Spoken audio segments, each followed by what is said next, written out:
নদী নিজের যাত্রা কি করে করে, নিজের পথ কি করে নির্মাণ করে, সে পাথরের সাথে লড়াই করে তা বানায়। যদি স্বয়ং আপনি নিজের সাহায্য করতে অক্ষম হন, তাহলে নিশ্চিতভাবে আপনার এই জীবন ব্যর্থ হয়ে যাবে। তাই মনে রাখবেন, এই সংসারে নিজের জীবনের ভার নিজের কাঁধেই বহন করতে হয়। অন্যের কাঁধের ওপর শুধুমাত্র পরলোক যাত্রা হয়। সেই জন্য এই সংসারে জীবিত সেই যে আত্মনির্ভর।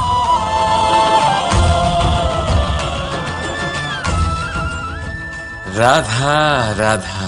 সময়, কথায় বলে সময়ের পূর্বে কিছুই হয় না। প্রতিটা ঘটনার একটা সময় থাকে।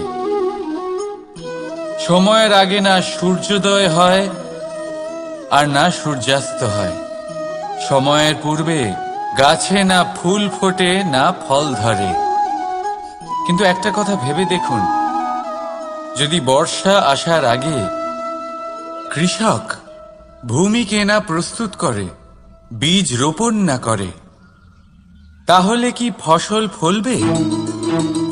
যদি কোনো যোদ্ধা যুদ্ধের পূর্বে নিজের অস্ত্রে ধার না দেয়, তাহলে সে যুদ্ধ কি করে লড়বে? এর মানে এটাই হলো যে সময় আপনার যখন আসার তখন অবশ্যই আসবে, কিন্তু ততক্ষণ এটাও গুরুত্বপূর্ণ যে আপনি নিজেকে তার জন্য তৈরি রাখুন। কারণ এই সুযোগ, এই কথাটা শুনতে যত ছোট, এটা আসেও ততটা কম সময়ের জন্য, তারপর চলেও যায়।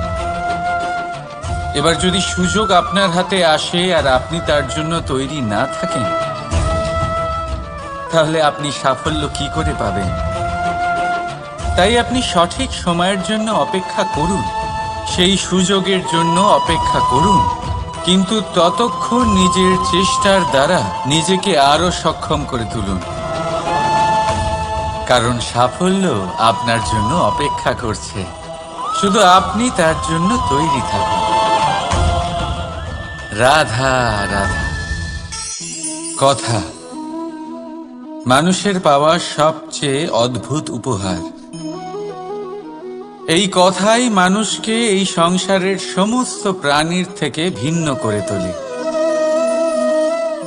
সংসারের সবচেয়ে উপরে নিয়ে যায়। এই কথার কারণেই আমরা